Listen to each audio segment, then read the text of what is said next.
they are definitely the driving force behind this pretty successful building and visionary. Otherwise, it would never be do all of the things that it does, because this building is beyond net zero. You know, it collects rainwater and uses rainwater for toilet flushing and for gardening, for watering gardens, which, by the way, is not allowed anymore, but we were able to do it at that point.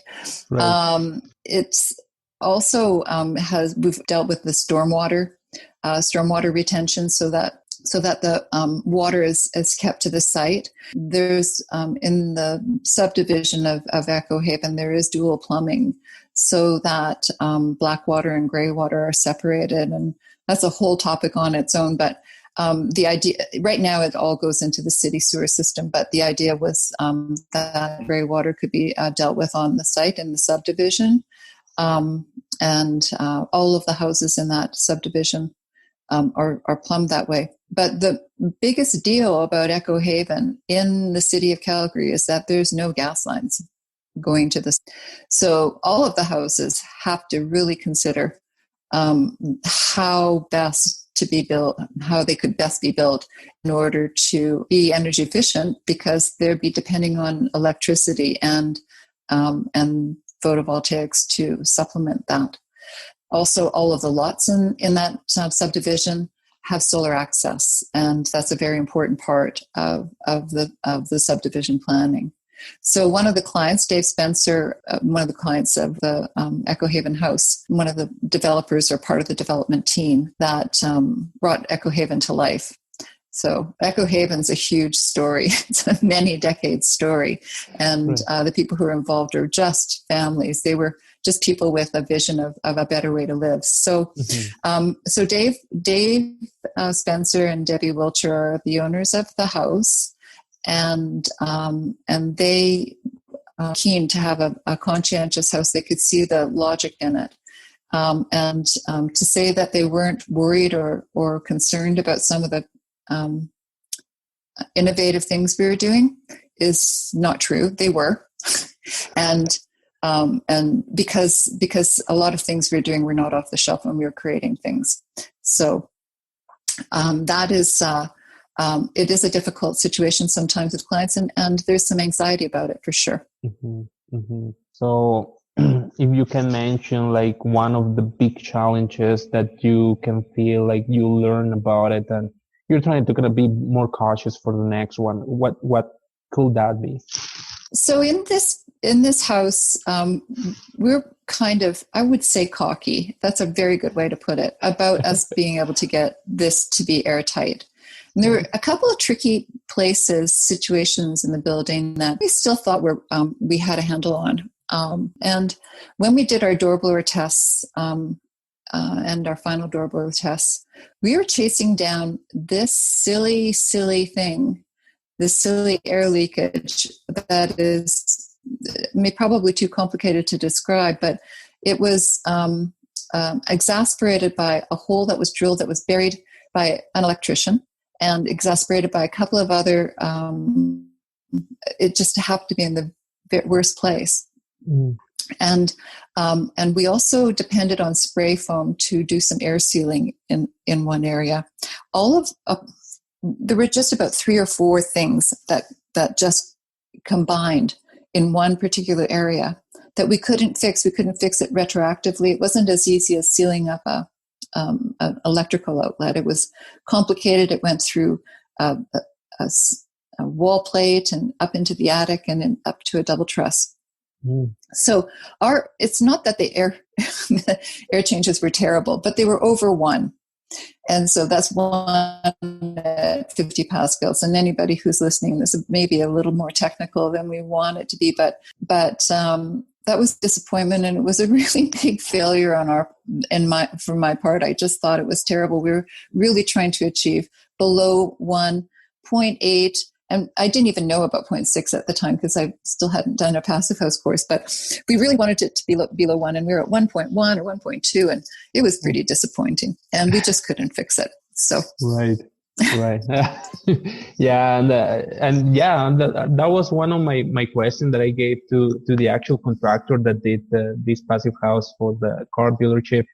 Like how you dealt with because I think they reached what 0.4 or something, They and I was did, like, yeah. and I was like, how did you make it work, right? And he was saying, well, we were with the smoke pencil all over the place, and for him it was pretty easy to detect because well, you cannot mess with physics, right? You can just see like how the smoke is just driving by outside, and it was pretty easy way to make it work, but it was like a commitment of every trade, right? Trying to make us work Exactly. together, right? Exactly.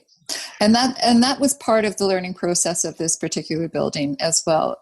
Just really seeing the value in the trades that were really invested really helped a lot. That helped a lot. And the ones that we couldn't bring on board, they, there were problems. There were problems that we had to correct, but having everybody on board from the outset is really important. Right. And now in terms of budgeting. So it's my understanding that, well, as every project, you can start with one idea on how much that's going to cost, right? And we all always understand that during the process, like, of course, everything just goes like in changing, in addition of a scope or whatever. So how, like in summary, how can you tell that the initial thoughts about how much that's going to cost ended up being at the end? It was like a big difference, or everything was so justified that it was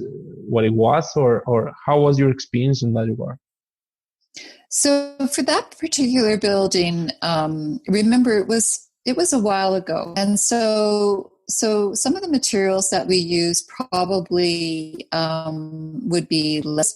I'm going to say in terms of the LEDs, for instance. So the house is filled with LEDs. And I don't. We blew the budget on LEDs at the time. It was crazy. I think it was 100. It was 100 times more than what we had budgeted. It was insane. But I mean, the lighting is really great. But the thing about the LEDs they were not only super expensive, they all had drivers, and all the drivers are mounted in the mechanical room, and they all had to have double wiring. So it wasn't just the fixtures, it was the wiring for the LEDs. Just turned that budget upside down. So it was something like 3 times the budget that we had. So that's just one example, but that wouldn't happen now. You can buy an LED for a couple bucks. Right. And you don't, and in that case, we didn't touch a fixture for under $500, $600. Like every single one of them was really expensive. Right. So that's one example. And some of the other examples are, there's some nice features in the building. We have a exposed parallelogram beam, for instance. So the parallelogram beam is in the basement. It was installed very early in the project. It was protected. We loved it. We covered it in plastic. We protected it just so that it would be in perfect condition by the time that it would be exposed in the basement. And the drywallers decided to mark it all up with black markers so that they could mark out their screwing pattern.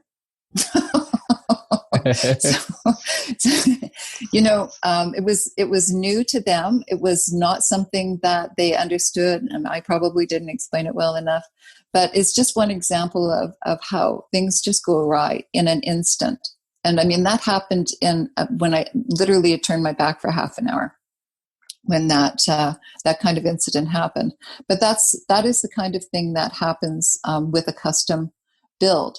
So there's a lot of specialty in this particular house. There were a lot of specialty items, and then items that are more common now. So I think that building turned out to be about 20% premium, including the PVs, over what the bank had suggested it would be. The value of it was. Right. Right. So these days, I know that you can probably do something pretty similar to that building for far less. It would be probably in around the 10% range with the PVs, 10 to 15% over a code built house. in order to do that particular build.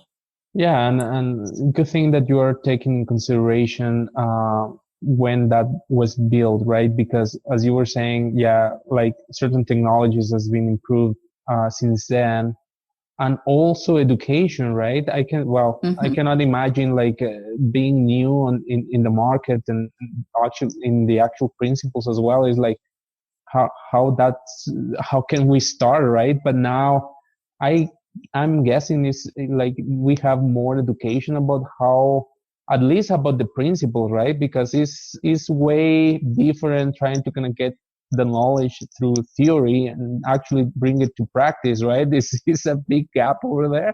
But it is, yes. But I understand that. It still is a bit of a gap. So everybody, the idea is that a lot of people need to have experience with it. It's just the need for spread of the thoughts, ideas, the philosophies, the way to go about things, from trade level to professional level. Just understanding better about the goals and how to achieve them. Then innovation can happen so fast when people actually understand this. What we're trying to achieve, and then this is easy for me to do, and I will do it this way because I can see during my normal process is this, and I just have to adjust it slightly, and we can achieve something better. It's going to take everybody to come up with innovative ideas.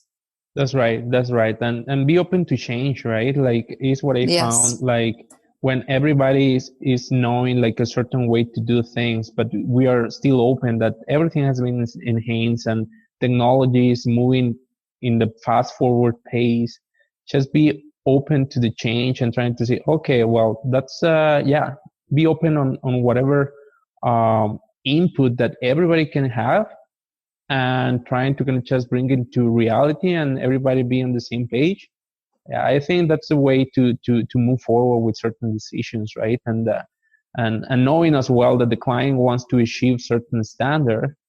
And yeah, because every time, like when the owner or the client is pretty convinced on what they want to achieve, if you're justifying certain things, knowing that it's going to be an extra or whatever, they're saying, okay, well, that's fine. It's justified, and yeah, let's move forward, right? The process gets easier as well. So it does. I think being realistic about the goals right from the outset, and understanding the impact of decision making from the outset as well. So if the goal is be net zero, and the impact is that a bathroom may not be quite as nice now as it might be in the future, then that is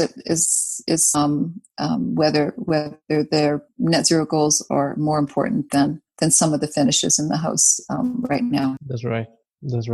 No, that's good. And I have more questions, but as always, we have a constraining time. So I have two last questions. One is, okay. One of those is the signature question, and this goes like this: what's one thing you wish had known when you began your career? Oh, I wish I'd known how much I'd like it. And I think I might have been more tentative early on, and I mean, there's a lot of things about what I do that really appeal to me. I do enjoy the problem solving and enjoy meeting people. I enjoy the innovation of the work that I do. There's a lot of things that I do like about what I do. Oh, that's great. That's awesome. And that is a good way to see things. Sometimes that is what is the excitement of this question, because every professional has different approach. And I really like yours. Have the opportunity to just be challenged and be open to different people as well. So that's great. Yeah. Yeah. So, and then my last question is, how can we connect with you or your company? So I have a website, beaucrow.com. And there is an email address there, and you can have a look at some of my projects, some recent and some older projects that are highlighted on the website. That's probably the best way to get a hold of me. No, that's right. And looking at your forming part of really great associations. That's for sure. Whoever is interested in this passive house or net zero or whatever approach, I think, yeah, everybody's going to just bump into you. That's for sure. Awesome.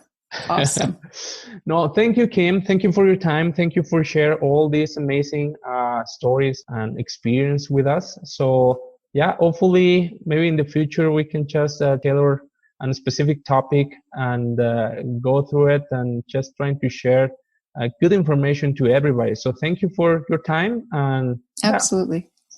Awesome. Thank you so much. Thank you so much for inviting me, and very good job, Carlos. And please don't forget to leave me a review on whichever platform that you're using to listen in this podcast. Either good or bad. Remember, Mexican have thicker skin. You won't hurt my feelings, that's for sure. And better yet, if it has some good criticism, so I can learn from it and improve it, that will be even greater. I understand this hasn't been perfect, but it can be better every time. I recognize your time is valuable. I would like you to enjoy this moment with me as well. Also, if you like what you get from this audio, I will recommend you to be the first to share this info with your friends, so maybe they can get something valuable from it as well. Thanks for listening, and let's meet again soon.